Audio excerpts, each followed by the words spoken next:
El agua no disuelve cosas, el agua deshace el orden. No es lo mismo. Piénsalo. Tienes en la mano algo que parece inerte, transparente, neutral. Y ese líquido, sin color, sin olor, sin sabor, está deshaciendo silenciosamente la roca bajo tus pies, reorganizando las proteínas dentro de tus células y manteniendo tu sangre en el único estado químico que permite que tu corazón siga latiendo. Yo lo sostenía. En un laboratorio en Pasadena, un vaso simple, agua corriente, temperatura ambiente, el frío del vidrio en los dedos, nada visible adentro. Y sin embargo yo sabía, porque lo había calculado, que en ese momento, en ese vaso, había más eventos moleculares activos que estrellas en el universo observable. No lo digo como figura retórica, lo digo porque es lo que dicen los números. Una cucharada de agua a temperatura ambiente contiene aproximadamente 10 elevado a 23 enlaces de hidrógeno activos en cualquier momento dado. El universo observable tiene alrededor de 10 elevado a 24 estrellas. Estás a un orden de magnitud de igualar la actividad estructural de una cucharada de agua con la cantidad de soles en todo lo que podemos ver. Eso no es metáfora, eso es química. Y si eso no te detiene un momento, entonces todavía estás pensando en el agua como fondo, como contexto, como el líquido que está ahí mientras pasan las cosas importantes. Eso es el error. El agua no es el fondo, el agua es el mecanismo. Déjame mostrarte por qué. Todo el mundo aprende la misma respuesta en la escuela. El agua tiene dos polos, uno positivo, uno negativo. Y por eso atrae otras moléculas cargadas. Lo polar disuelve lo polar. Regla simple, fácil de recordar. Y es verdad, parcialmente. El problema es que esa regla describe el resultado, no el mecanismo. Y cuando te quedas con el resultado sin entender el mecanismo, empiezas a creer que el agua es solo un poco mejor que otros solventes polares. Que la diferencia es de grado, no lo es. La constante dieléctrica del agua es aproximadamente 80. La de la acetona es 21. La del etanol es 24. El agua no es más polar que otros líquidos. El agua es una anomalía estructural que opera en una categoría diferente. Y esa anomalía tiene una causa geométrica muy precisa. La molécula de agua no es lineal. El ángulo entre los dos átomos de hidrógeno y el oxígeno central es de 104.5 grados. Ese ángulo, ese número específico, no es accidental. Es consecuencia directa de que el oxígeno tiene 4 pares de electrones alrededor. 2 participan en los enlaces con los hidrógenos, 2 son pares libres que no enlazan con nada. Esos pares libres tienen más peso electrónico, empujan, comprimen el ángulo y el resultado es un dipolo permanente, asimétrico, extraordinariamente fuerte. Imagina un imán en forma de boomerang, no de barra. Un imán de barra tiene el polo norte en un extremo y el polo sur en el otro. Sus campos se cancelan a distancia. Pero un boomerang tiene ambos polos curvados hacia el mismo lado del espacio. El patrón de atracción es completamente diferente. El campo no se cancela, se concentra.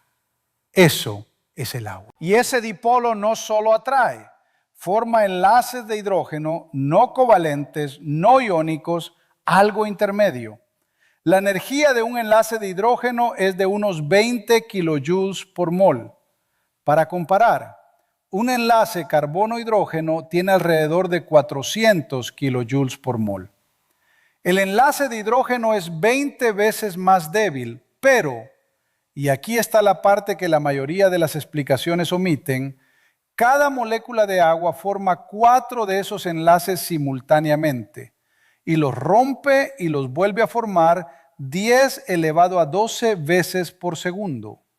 No es que cada enlace sea fuerte, es que el sistema nunca descansa. Ahora, ¿qué pasa cuando metes sal en agua? Cristal de NaCl. Iones de sodio y cloro sostenidos juntos por energía de red cristalina, cerca de 787 kilojoules por mol. Eso es una atracción poderosa. El agua no la rompe por fuerza, el agua la rodea. Las moléculas de agua se organizan alrededor de cada ion en la superficie del cristal, orientando sus dipolos para compensar parcialmente la carga del ion.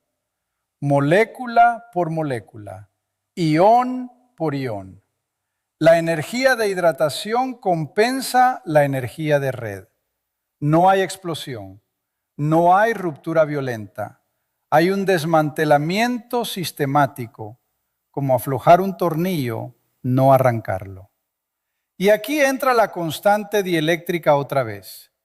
Cuando el ion sodio está rodeado de agua, las moléculas orientadas reducen la fuerza eléctrica entre ese ion y el cloro restante por un factor de 80.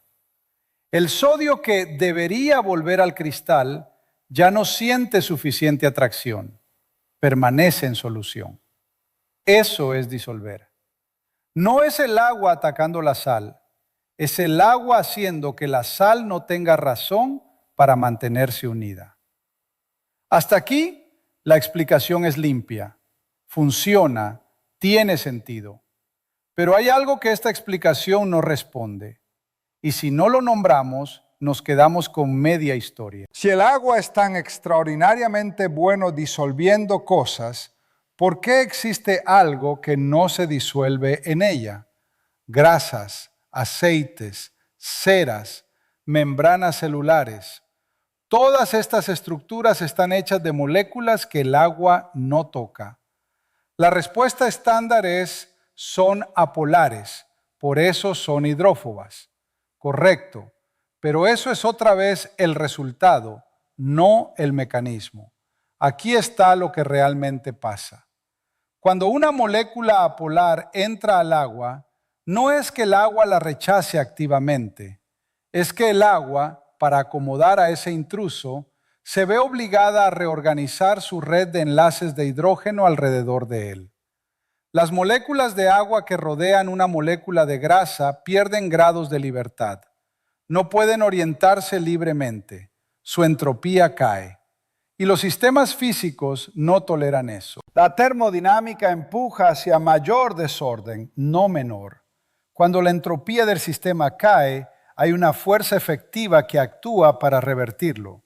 El sistema no odia a la grasa. El sistema quiere recuperar su propio desorden. Y la manera más eficiente de hacerlo es expulsar al intruso, juntar todas las moléculas de grasa entre sí para minimizar la superficie de contacto con el agua. Eso es el efecto hidrofóbico. No es repulsión, es recuperación entrópica. Imagina un vagón de metro completamente lleno de gente en hora pico. No hay hostilidad. Pero si alguien entra con una mochila grande, todos tienen que reorganizarse. Hay menos libertad de movimiento para todos. Y en cuanto el tren se detiene, hay una presión colectiva, no coordinada, no consciente, que empuja a la mochila hacia la salida. No porque la mochila sea mala, sino porque su presencia tiene un costo estructural para todos los demás. Así se comporta el agua con las grasas.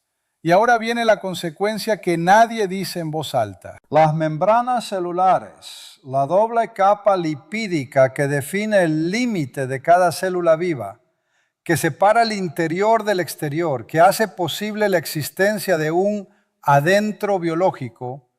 Esas membranas existen únicamente porque el agua es demasiado buen solvente, no a pesar de las propiedades del agua, por causa de ellas.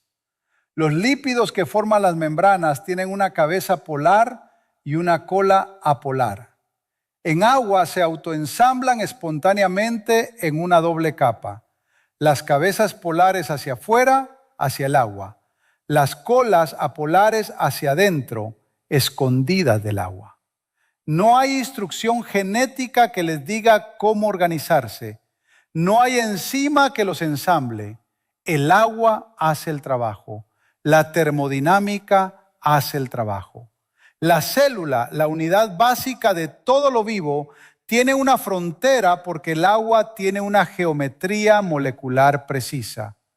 Pauling lo vio así, no como coincidencia, como arquitectura. Y esa misma geometría, los enlaces de hidrógeno, los 4 por molécula, el ángulo de 104.5 grados, es lo que mantiene las proteínas en su forma funcional. En 1951 yo construía modelos en el laboratorio, alambre, cartón, ángulos medidos a mano. Estaba buscando el patrón que se repite en las proteínas, la manera en que una cadena lineal de aminoácidos se dobla en una estructura tridimensional específica, y lo encontré. La hélice alfa, la lámina beta, dos estructuras fundamentales que se repiten en casi todas las proteínas conocidas. Las dos existen por la misma razón. La geometría de los enlaces de hidrógeno en el entorno acuoso de la célula favorece exactamente esas configuraciones angulares sobre todas las demás. La hemoglobina transporta oxígeno porque tiene una cavidad de forma exacta que sostiene al grupo hemo en la orientación precisa para capturar y liberar oxígeno. Esa cavidad existe porque la proteína se dobló de una manera específica. Esa manera específica existe porque los enlaces de hidrógeno en agua tienen la energía y la geometría que tienen. Cambia la geometría del agua, cambia la vida. No metafóricamente, literalmente. Y el agua no solo define la estructura interna de los organismos, define la morfología del planeta. El agua de lluvia absorbe CO2 de la atmósfera. Se forma ácido carbónico, débil, lento, pero constante. Ese ácido ataca los silicatos en las rocas durante millones de años. Los Himalayas erosionan. La caliza forma cavernas. El Gran Cañón fue tallado. La constante dieléctrica de 80, ese único número, tiene consecuencias en la forma de los continentes. No exagero. Eso es lo que hace la química cuando la dejas trabajar durante el tiempo suficiente. Ahora tengo que decirte algo que la mayoría de los videos no dice. Porque la mayoría de los videos quiere darte una historia completa, limpia, con principio, desarrollo y conclusión satisfactoria. Yo prefiero decirte la verdad.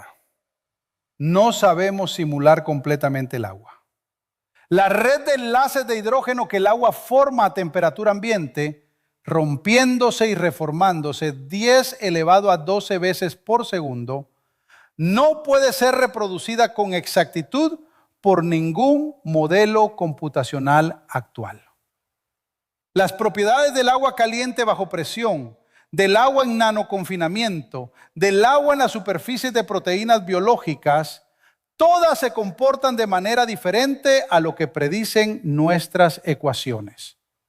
No sabemos exactamente por qué. Esto no es drama, no es un cliffhanger retórico, es un problema abierto en química física computacional. Hay grupos de investigación trabajando en eso ahora mismo y no lo han resuelto. El líquido más estudiado en la historia de la ciencia sigue siendo parcialmente opaco a nuestros mejores modelos. Y hay una segunda incertidumbre, más grande. Asumimos que la vida requiere agua líquida. La buscamos en Marte, la buscamos en Europa, la luna de Júpiter, la buscamos en Encélado, la luna de Saturno, donde debajo del hielo hay un océano con actividad hidrotérmica. Pero no sabemos si el agua fue necesaria para el origen de la vida o solo suficiente. No sabemos si una química diferente, en un solvente diferente, con otras condiciones de temperatura y presión, podría producir las mismas estructuras. La astrobiología no tiene respuesta. Tiene mejores preguntas que hace 20 años. Eso es progreso, pero no es respuesta. Hay una diferencia y vale la pena no confundirlas. Entonces, empezamos con un vaso de agua transparente, neutral, aparentemente inerte. Y ahora ves algo diferente, una red molecular activa en cada momento, formando y rompiendo más eventos estructurales que estrellas visibles en el universo. Un líquido que simultáneamente erosiona rocas y construye membranas celulares. Un solvente cuya anomalía dieléctrica hace posible que los iones existan en solución, que las proteínas mantengan su forma, que las células tengan frontera, que los continentes tengan la forma que tienen. El agua no es el trasfondo de la vida. El agua es la condición que hace que ciertas estructuras sean posibles y otras imposibles. No un solvente, un arquitecto de restricciones. Y yo, que la sostuve en la mano y la calculé durante décadas, todavía no puedo decirte que la entendemos completamente. Eso no me inquieta, me parece honesto. Sostén un vaso, siente el frío del vidrio y recuerda que adentro, en este momento, hay más actividad estructural que en cualquier otra cosa que puedas ver a simple vista en el universo conocido. Pocto.